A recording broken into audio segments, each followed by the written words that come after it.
All right, here's the mod I've been meaning to do for a long time, and this is disabling TPMS sensor monitor.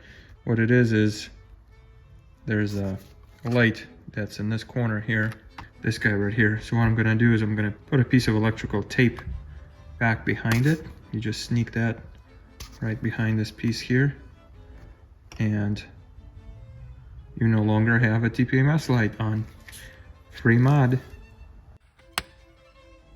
Make sure that the piece of electrical tape is covering the light fully, like so. This guy's going to be no longer a bother. We just fixed the TPMS light. Look at that.